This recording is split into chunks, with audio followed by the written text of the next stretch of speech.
Hello, this is Frank Falvey with Frank Presents, and it is my great honor and privilege to invite Jason Poulos here, who is a candidate for the U.S. House of Representatives in October on the Democratic election. Your name will be appearing. So, who is Jason? Where did you grow up? What's your background? Thanks for having me, Frank. So my name's Jason Poulos. I live in Sherburne, Massachusetts, where I also grew up. I went to Dover-Sherburne Regional High School. I studied economics at UMass Amherst. I then studied for a PhD at UC Berkeley in political science and computational science and engineering. I came back to Massachusetts to do a postdoc at Harvard Medical School in health policy and AI, where I was studying the intersection of artificial intelligence and health policy. So I'm very interested in the intersection of artificial AI and the economy and society, and that's why I'm running for Congress. So I'm going to be appearing on the Democratic primary ballot on September 1st. And I'm very concerned about how AI is going to affect our society, especially our workforce. So it's projected that about 50,000 jobs were laid off last year due to artificial intelligence. And it's projected about 7% of jobs over the course of the next decade will be laid off due to AI. And so we need really robust, universal programs to combat this this crisis that's coming. And that's why I support Medicare for All, so that we can decouple health insurance with employment. About 27 million Americans right now are already uninsured. We pay among the highest health premiums in the world, and we receive middling health outcomes. And it's projected that Medicare for All would save about $450 billion a year and 67,000 lives a year. And I'm also in support of universal basic income to provide a floor for everyday Americans. And this basic... All right, why don't we kind of take a short breather. And when you were in school, you mentioned you were at economics at the UC. Yeah, I studied political science and computational science at UC Berkeley. With the fellow that ran for governor of Massachusetts, the Secretary of Labor? Yeah, Robert Reich was there. Yeah. So I didn't take any classes with him, so he was at the School of Public Policy. But I do remember walking on campus, and you can see him all the way across campus because of his unusual stature. Yeah, which is very, maybe this high as the table. It delighted me walking on campus and seeing Robert Reich, walking down campus. Yeah. So when was that, Jason, that you were out there? So I finished the PhD in 2019. So this is right before COVID. And so when I came back, that's when COVID struck. And so it was an unusual time because, I was trying to get an academic job, and then the hiring in academic departments just cut off. And so that's why I kind of spent a long time in postdoctoral associate roles. Yeah. So that in those roles, it's kind of like a faculty, but you're not teaching, you're just doing research. Yeah. And so that was... But you were continuing your education after you got your PhD, right? You learn by conducting research. So I was doing research in the intersection of statistics, artificial intelligence, and health. Okay. Where was that you were doing? Yeah, so I first did a postdoc at the Department of Health Care Policy at Harvard Medical School. And in that job, we were looking at the effects of antipsychotic medications on health outcomes. And we were using AI type of methods to estimate causal effects of antipsychotic drugs on long-term health. And then I did a postdoc at Brigham and Women's Hospital, where we were leveraging hundreds of thousands of patients' electronic health records that are stored at Mass General Brigham and Brigham and Women's Hospital. And we were looking specifically at diabetes patients. And the question was,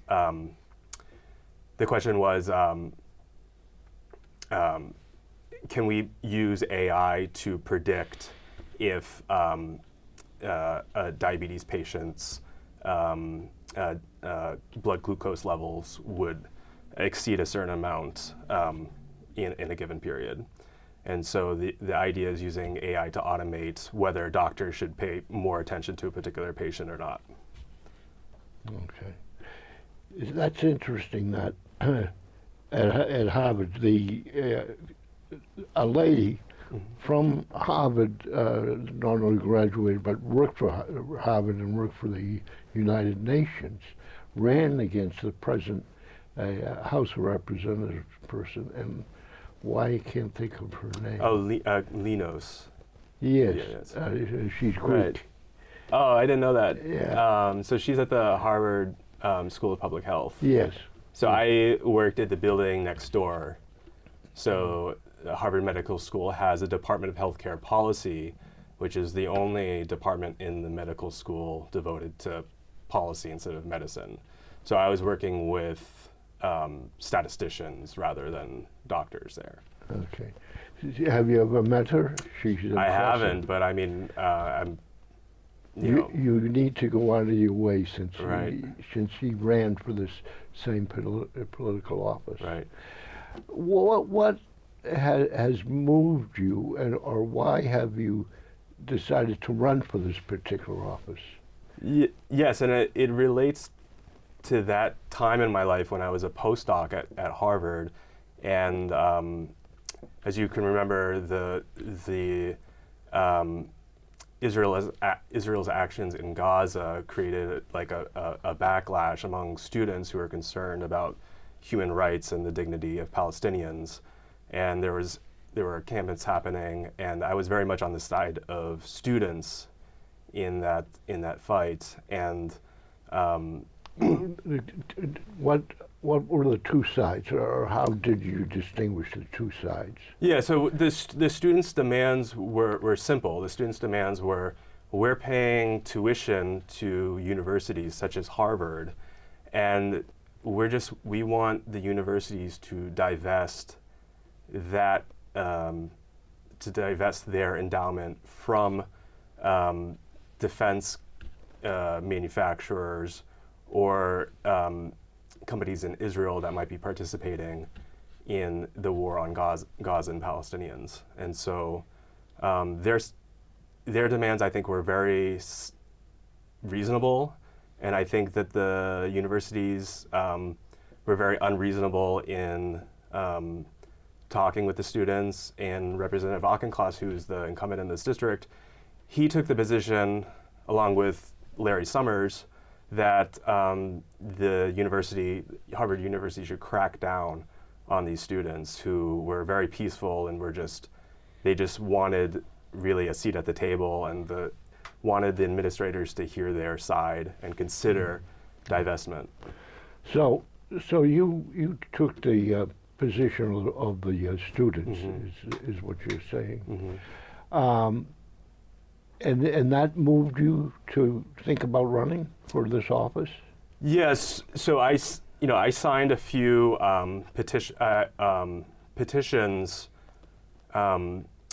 that were for the signatories were scholars, were academic scholars, and the letters were addressed to administrators in Harvard and elsewhere in Columbia, simply asking them to consider the side of the students and not to call the police and crack down and break up the encampments, but just to listen to them. And that experience, I think, made me start thinking of myself as an activist rather than, just a passive observer of politics. I was becoming more active in politics. What have you intentionally done to prepare yourself to be a representative if elected? What have you intentionally done to learn what your job would be and be somewhat experienced going into this position? I think the most important thing is listening to the people. And so what I've done in the past couple of months is visit Democratic town committee caucuses who are holding their meetings. Well, you're not going to find a whole lot of support among them. Well, I've actually found a surprising amount of support among rank and file Democrats who want big progressive change in this country. Not that go to caucuses. I've had a very surprising level of support from Democratic rank and file, including the chairs of Democratic town committees, which is really surprising to me because these are people who have been Democrats all their lives, and they're really excited to see someone from the outside coming in with new ideas. Jason, one of the things that I found about Democratic politicians and Democrats in general is they don't seem to be able to express very clearly why they're opposed to Trump or opposed to a particular issue that Trump has given on. There seems to be a real overt lack of ability to explain issues. Could you take one issue that you feel really good about and speak as if you were talking to a couple or a family that, really isn't interested in politics that greatly, but, is interested in maybe you being the next representative? What issue would you speak to, and could you speak to it? Yeah, so I'll speak to a few issues. So No, one. Okay, one. Well, the issue I care most about is Medicare for all. Okay. Okay, so we can provide single-payer health care to every American in this country. Now, first, let's say you believe Trump is not in favor of Medicare for all, and he's opposed it. So it's connected to another issue. The issue is people usually raise is how do we pay for Medicare for all? Okay. The simple answer is that it pays for itself. So it would actually save $450 billion a year in healthcare spending, and that's because it has lower administrative costs than private healthcare. So Medicare for all, 8% overhead, private healthcare, 20% overhead. Now it's connected to Trump in the following way. We've already spent $23 billion on this war on Iran that no one has asked for. Donald Trump ran in 2024 on a platform of peace and a platform of America first. So I agree with him. Let's put America first and let's have peace in the Middle East. And instead we're spending tens of billions of dollars on this war that nobody wanted. The Pentagon has requested $200 billion in additional funding. Okay, that money can be used to invest in this country, in healthcare, in education, in infrastructure. So my message to everyday Americans is that instead of paying for this expensive war that is not in America's interest, we could be paying for our needs at home. You say you have a degree in economics. Well, political science. Well, I have a bachelor's in economics and a PhD in political science. Right, bachelor in economics. Economics is fascinating. The U.S. presently is overloaded with debt. Complete debt, okay? I don't think that the United States can survive presently the debt that it has, and that China and the rest of the world is posed to change from the U.S. currency to maybe the yen. And I think the number one issue is debt. From an economic point of view, what is your outlook? Well, it relates to the previous question where Congress recently voted to push the Pentagon budget to $1 trillion a year. So that's more than many European countries spend combined. $1 trillion is just a staggering amount. And the Pentagon itself has not passed an audit in the past 8 years. It fails its audit year after year. And Congress continues to fund it and push up the amount of military spending. And so what I argue is that if the Pentagon continues to fail its audits that other federal agencies can pass, we should be paring down the Pentagon budget. We can pare it down about 5% every year that it fails an audit, rather than increasing the amount of spending. And the defense spending in this country is a huge amount of the federal budget. I think we should be spending more on healthcare and education than on foreign interventions that nobody wanted or voted for. Jason, what committee would you like to be on if elected to the House of Representatives? Yes. So I'm very interested in the intersection of technology and society. So I would be interested in serving on a technology policy committee. Also very interested in healthcare. So, and advocating for universal healthcare. So I'd be interested in serving on a committee devoted to healthcare. Jason, you may not realize this, but many train stations or bus stations or transportation places are not handicapped accessible. And they're not handicapped accessible because there's a federal law that says they don't have to be unless more than 25% of capital is spent on a project. How would you go about changing that law if you were our representative? And I understand that the Franklin train station is not handicap accessible. It is now. It is now, okay. Okay. So a few things. We can change that law to ensure that new train constructions will be handicap accessible. And there have been new train stations built in the district in in a commuter rail in Fall River, for instance, recently. And those are state projects, but I think the federal government could also play a role in funding public transit expansion. And there's currently a rule called the 80-20 rule that says that 80% of federal funds should be used for highways and only 20% should be used for public transit. And I think we should actually inverse that rule so that 80% of the funds are used for public transit and we spend less on highways. A particular peeve of mine is on state highways, 495, 295, 195, fairly big state highways. There's no restrooms. I'm a man, I'm older. People have children. There's no restrooms on these roads. Do you know where the restroom money comes from that funds restrooms on state highways? I'm guessing it's the state government. But where? What do you think? It's the highway department, the transportation department? Is the DOT?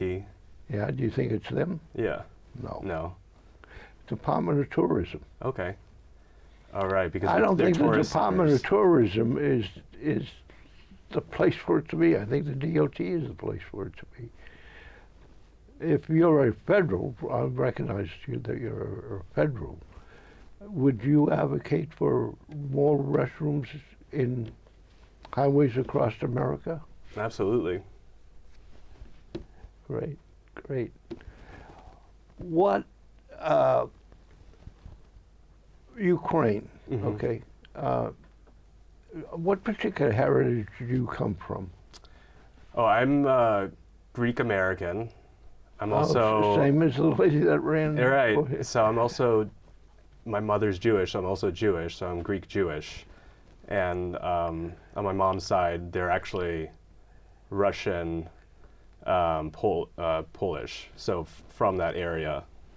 Um, do you agree with the Netanyahu government and what they've done over the last 4 or 5 years, particularly with the war in Gaza?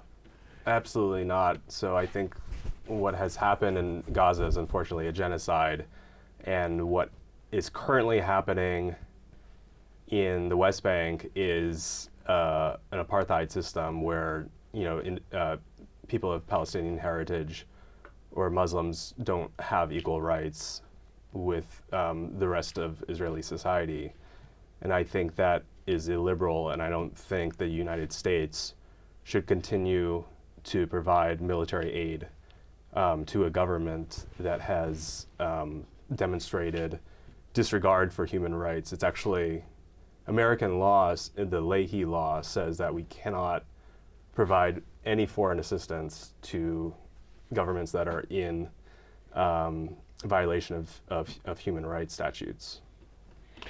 Ukraine. Hmm. The Biden administration and the Trump administration, to me, have been too slow and late in providing defensive, economic, and actual military aid. Hmm. What is your outlook, if you were in Congress, about Ukraine?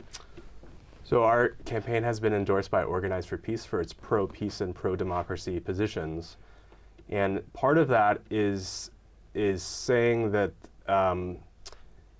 we cannot solve every problem with more military spending. And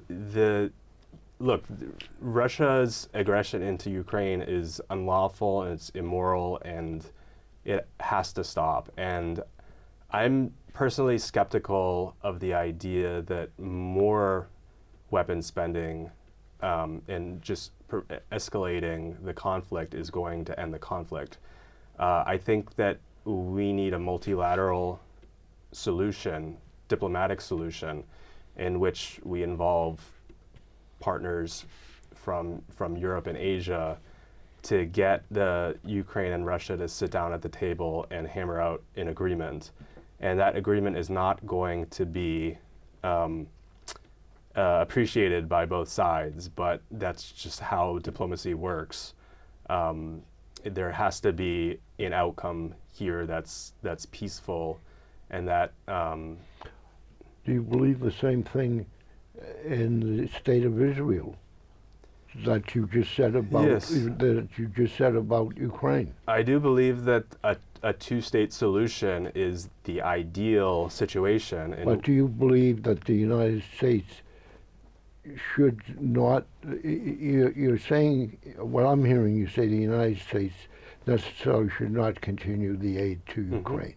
Are you saying the same thing about Israel? The United States should not be continuing the aid that is going to Israel. Exactly, and I think that's a consistent position to say that sending more money and military aid overseas, whether it's to Ukraine and Israel, these are very different situations, obviously. That's not promoting peace, and in fact, it's promoting the opposite of peace. Jason, running for U.S. Congress, a lofty position that everyone doesn't like. What is the question that I haven't asked you that you would like to talk to the people watching? So one question is, how do we get big money out of politics? And so right now in primary elections across the country, there's a new oligarchy that's emerged that consists of artificial intelligence, crypto, and APAC lobbies that have joined together, and they're trying to buy our Congress.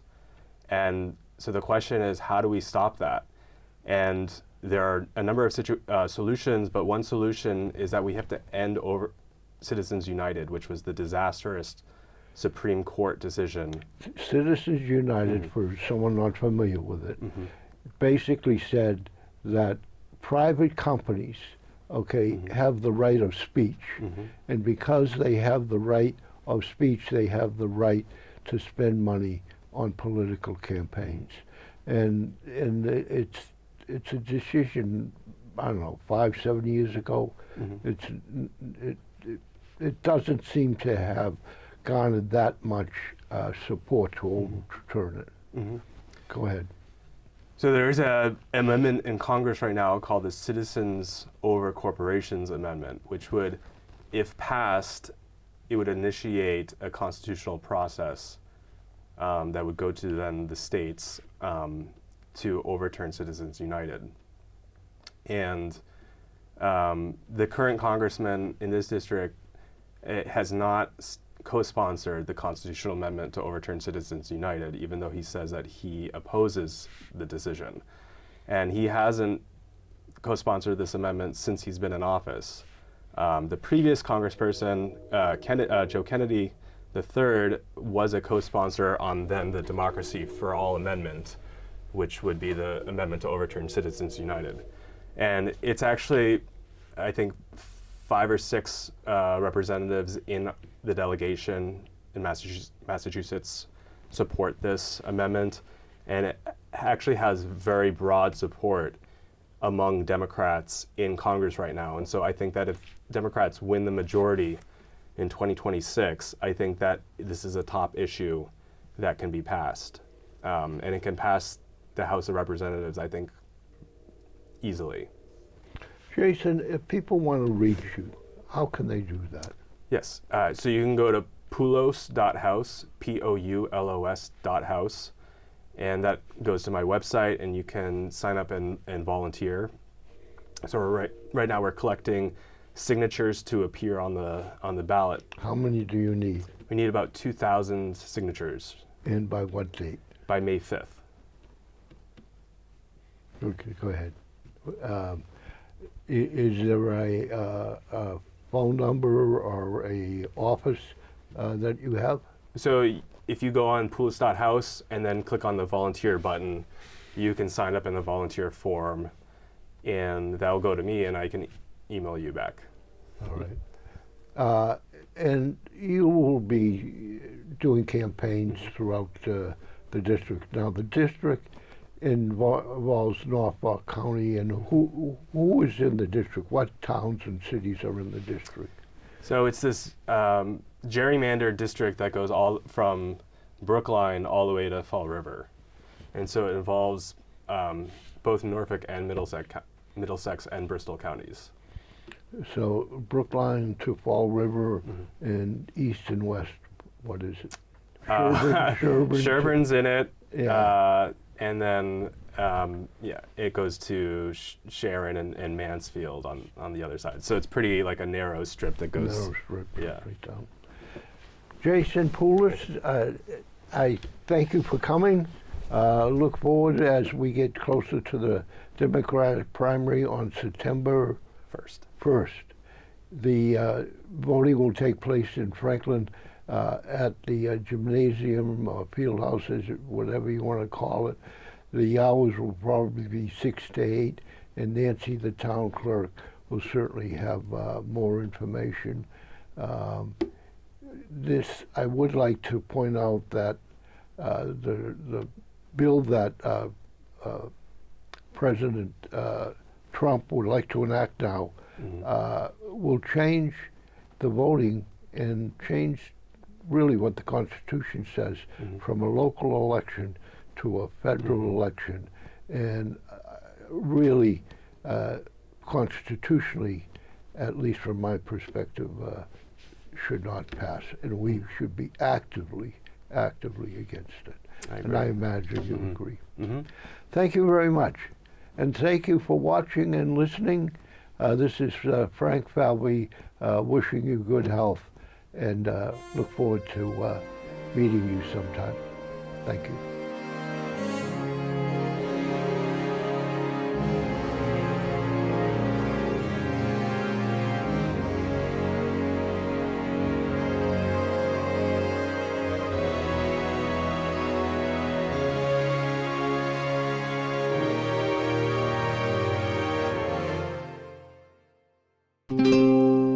This program was made possible by your Franklin friends and neighbors, good folks just like you. Thanks for supporting Franklin TV. And thanks for watching.